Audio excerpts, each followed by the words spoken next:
नमस्कार, good news Bharat के YouTube channel में आप सभी दर्शकों का स्वागत है। मैं हूं संजीव कुमार शर्मा और आइए देखते हैं आजमगढ़ की कुछ खबरें फटाफट अंदाज में।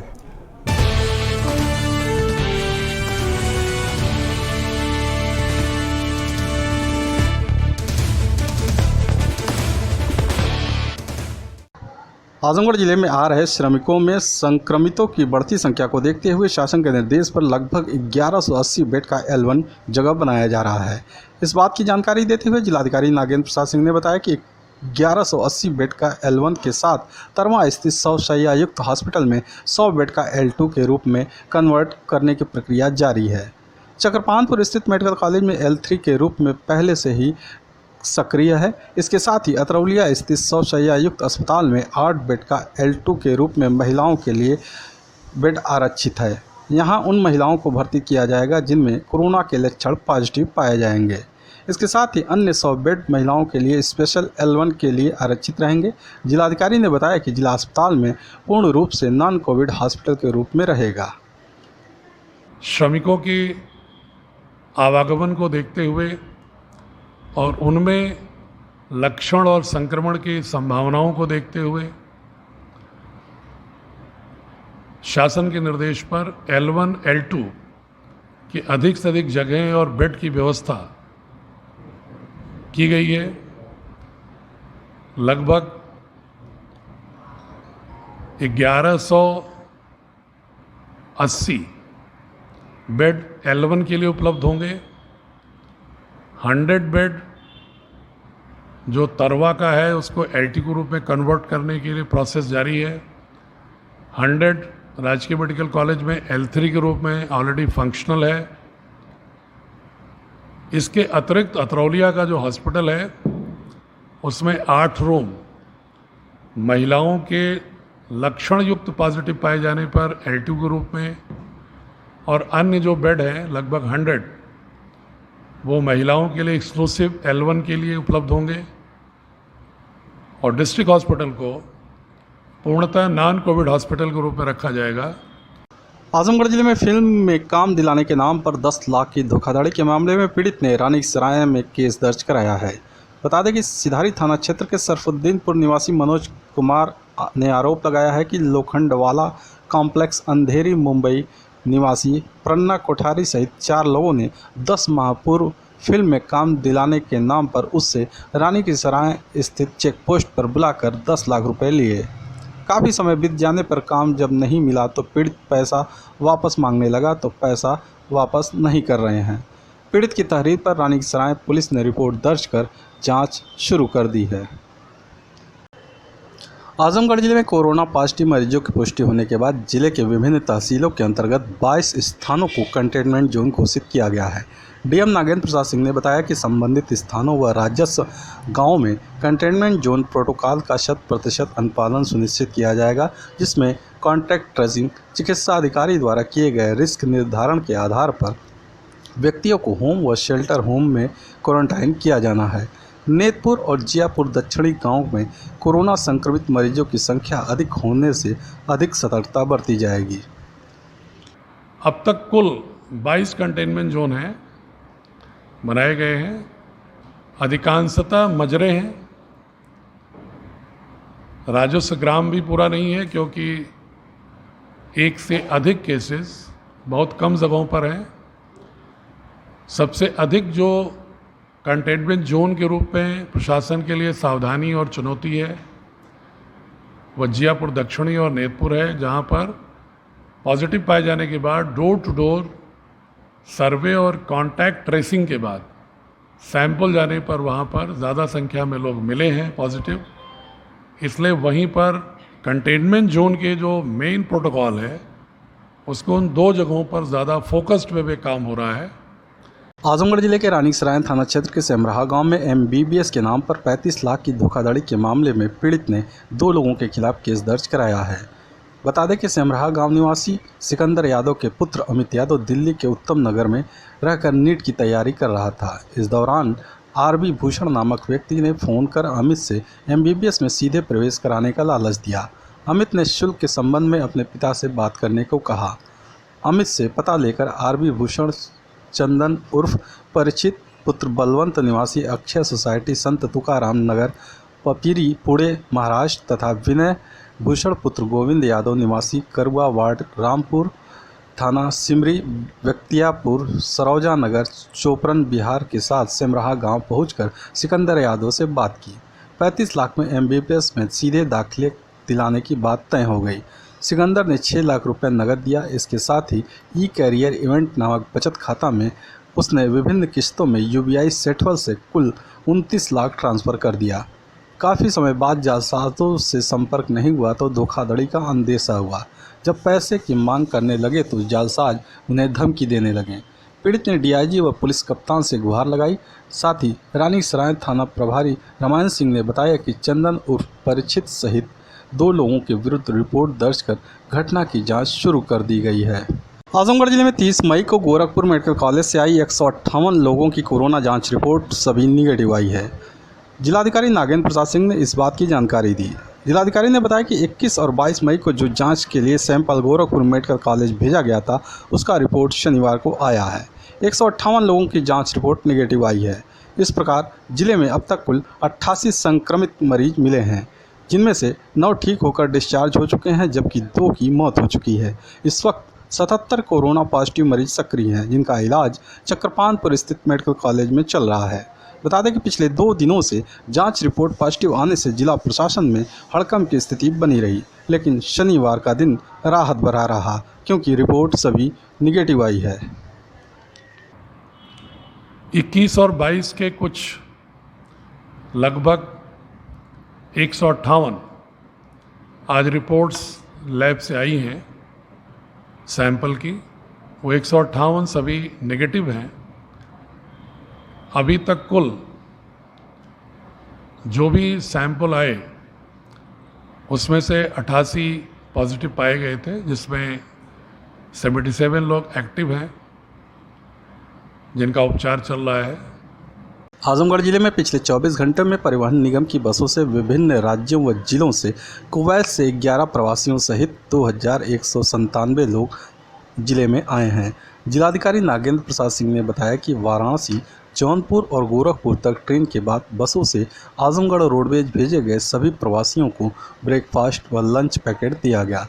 साथ ही रोडवेज पर मौजूद स्वास्थ्य विभाग की टीम ने सभी का मेडिकल परीक्षण कराने के बाद सभी को संबंधित तहसील मुख्यालयों के शेल्टर होम भेजा गया। इनमें से कुवैत से आने वाले 11 प्रवासी भी शामिल हैं। मिलते हैं एक छोटे से ब्रेक के बाद। आप देखते रहिए गुड न्यूज़ भारत।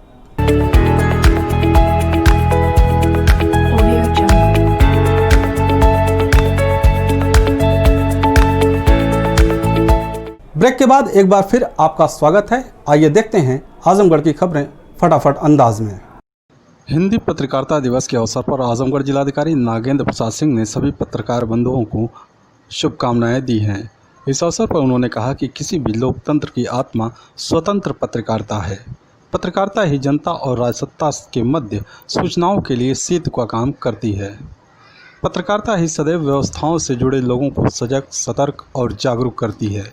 जिलाधिकारी ने कहा कि इस इतिहास साक्षी है कि जब जब लोकतंत्र पर काले बादल मंडराए होंगे तब तब पत्रकारिता से जुड़े हुए लेखनी के योद्धाओं ने लोकतांत्रिक मूल्यों को पूरी शिद्दत के साथ जिंदा रखने में अपनी कुर्बानियां दी हैं।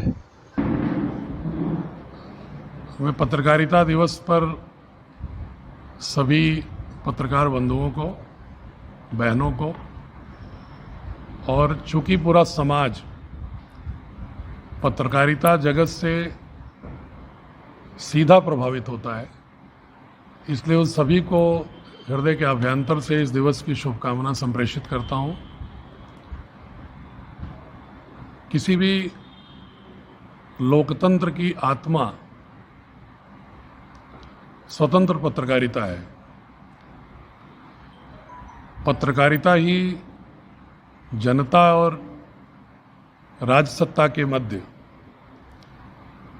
एक ओम्बड्समैन का काम करती है और सूचनाओं के लिए सेतु का काम करती है।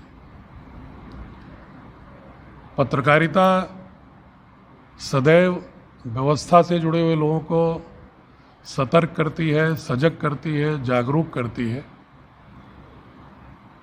और हमारा देश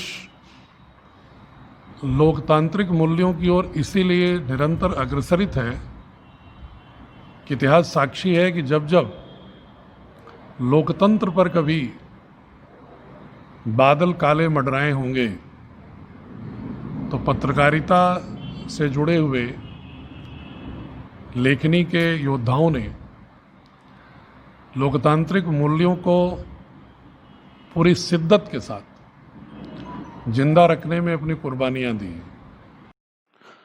खबर महाराष्ट्र के मुंबई से है, जहां पर समाजवादी पार्टी और भारतीय जनता पार्टी के बीच आरोप प्रत्यारोप के नाते सियासी माहौल गर्मा गया है। पिछले 2 माह से अधिक समय से मुंबई में स्थानीय लोगों के अलावा उत्तर भारत के प्रवासी श्रमिकों को खिलाने से लेकर ट्रेन व बसों से दिन रात बैठाकर उनको घर तक पहुंचाने की सेवा कार्य में लगे समाजवादी पार्टी के प्रदेश अध्यक्ष और विधायक अबू आसिम आजमी को इन सभी लोगों के खुलकर मदद करने की एवज में उन्हें मुकदमे के रूप में सजा मिली है। अबू आसिम का आरोप है कि उनके बढ़ते सियासी कद से भाजपा नेता किरीट सोमैया बौखलाकर नागपाड़ा पुलिस स्टेशन के एक इंस्पेक्टर पर दबाव बनाकर उनके खिलाफ विभिन्न गंभीर धाराओं में मुकदमा दर्ज करा दिया है। ये माना जा रहा है कि उन्होंने उत्तर भारतीयों की खुलकर मदद की। आप पहले सुनिए जिनको मदद मिली उनका बयान, फिर आप सुनिए भाजपा नेता किरीट सोमैया का बयान। अच्छा खाना मिलाया, पानी वानी सब कुछ मिलाया। अबू आसिम साहब के लिए इतना धन्यवाद है, इतना क्या करो। अबू आसिम साहब जिंदाबाद, अबू आसिम जिंदाबाद, अबू आसिम जिंदाबाद,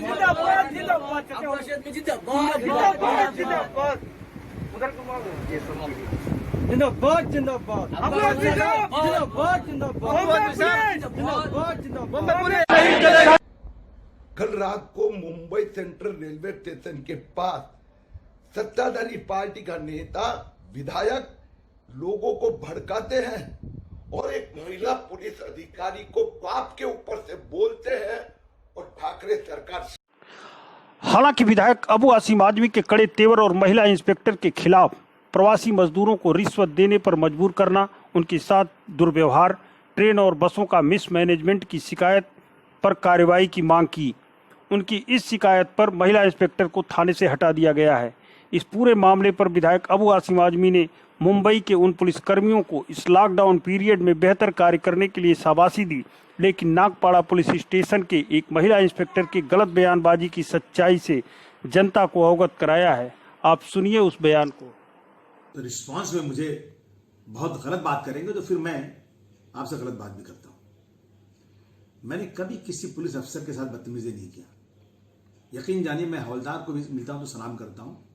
और जब मुझे कोलाबा के सीन साहब ने कहा कि आपको अपनी होटल देना है पुलिस के लिए, तो मैंने कहा पूरी होटल ले लो, चाहिए तो मैं पूरी की पूरी जिम्मेदारी लेता हूँ, खाना पीना सबकी। पुलिस बहुत मेहनत से काम कर रही है और मैं सलूट करता हूँ पुलिस को। यकीन जानिए कितने पुलिस वाले बेचारे इस कोरोना में उनका इंतकाल हो गया, मुझे अफसोस है इस बात का। लेकिन यही समझिए कि अगर एक परिवार में 5 लोग हैं और परिवार बहुत अच्छा है तो जरूरी नहीं 5 अच्छे हों, 4 अच्छे तो खराब भी हो सकता है। तो इस पुलिस डिपार्टमेंट में कुछ लोग बहुत गलत भी हैं। जैसे ये नागपाड़ी की जो सीनियर थी, वो इन्होंने मेरी गाड़ी के ड्राइवर को, जिसके पास पास था, डीसीपी साहब को इश्यू किया, उसको रोक करके गाड़ी का पास लेकर रख लिया और साइड में खड़ा कर दिया। उसने कहा मैं अबू आसिम का ड्राइवर हूं, फिर ही बात करने को तैयार है। जब मैंने उनको रिक्वेस्ट किया मैडम प्लीज छोड़ दीजिए, मुझे रिक्वेस्ट करना पड़ा तो जाकर उसको छोड़ा उन्होंने। वो खाना लेने गया था, एनजीओ खाना बांट रही थी। इन्होंने रात को जाकर के मुंबई बाग में लोगों औरतों के साथ किस तरह से पेश आए। यकीन जानिए, मैं कुछ ज्यादा बात इस वक्त नहीं करना चाहता हूं, लेकिन इनके पुलिस स्टेशन के ज्यादातर अधिकारी स्टाफ वाले सब परेशान हैं और मुझे इनडायरेक्ट में मैसेज दे रहे हैं कि साहब कुछ भी करके इस सीनियर से हम लोगों को छुटकारा दिलाइए। मैक्सिमम मदनपुरा के लोग रहने वाले, नागपाड़ा एरिया में रहने वाले लोग इस सीनियर से बहुत ही परेशान थे। मैं इससे पहले इतने सीनियर है, इतने लोग आए, लेकिन आज तक कभी हम लोगों ने कभी मुखालफत किया? हमारे पास एविडेंस है, हम एविडेंस दे देंगे कि इनके ही पुलिस स्टेशन के लोगों ने लोगों को, प्रवासी मजदूरों से पैसे लिए हैं। अगर मेरे ऑर्गेनाइजेशन में कोई आदमी काम करता है और वो रिश्वत लेता है तो वो जिम्मेदारी मेरी होती है, मैं उसे पल्ला झाड़ नहीं सकता। तो मैं सबसे पहले पुलिस डिपार्टमेंट को कहना चाहता हूं, कांस्टेबल से लेकर कमिश्नर साहब को तक को, कि हम आपकी इज्जत करते हैं, आपकी रिस्पेक्ट करते हैं, आप लोग इतनी मेहनत से काम करते हैं, सिक्योरिटी का पूरा काम करते हैं, अपनी जान को जोखिम लेकर के। आज कोरोना में जितना मेहनत कर रहे हैं आप लोग, हम सल्यूट करते हैं आपको। लेकिन हम कभी भी कोई बात कहें तो उसकी इंक्वायरी कीजिए, हम कभी गलत नहीं। मैंने जरूर, जब मुझसे उन्होंने कहा मैं आपसे बात नहीं करूंगी, आपने इल्जाम कैसे लगाया, अरे मैंने ये कहा था कि इतने लोग खड़े हैं यहाँ पर, ये मिसमैनेजमेंट है पुलिस का। तो कहती है नहीं अबू आसिम तुम गलत कह रहे हो, मैं तुमको बताती हूँ, यह है कि मैं उससे माफी मांग लेता कि अगर मैं गलत होता तो। लेकिन उसने कहा नहीं, आप जैसे लोगों से बात नहीं करती हूँ, आप क्या समझ के बात करते हैं, किस किस तरह से बात किया। तब शायद मैंने गुस्से में कुछ अल्फाज बोल दिए होंगे, लेकिन एक्शन का रिएक्शन होता है हमेशा। अब हम आपको सुनाते हैं अबू आसिम आजमी के उस संबोधन को, जिसकी बात सुनकर नागपाड़ा पुलिस स्टेशन ने इनके ऊपर मुकदमे दर्ज किए। पुलिस अपनी गाड़ी में बिठाकर क्यों ले गई, ये जवाब मांगू कि नहीं मांगू इनसे? जरूरी है। और ये औरत कहती है कि आपने पुलिस पे इल्जाम लगाया, मैं बात नहीं करूंगी। तेरे बाप के बाप के बाप को बात करनी पड़ेगी। मैं पुलिस का दुश्मन नहीं हूं, लेकिन अगर बीजेपी के तले चाटने वाले पुलिस वाले होंगे ना, तो मैं उनके छक्के छुड़ाना चाहता हूं।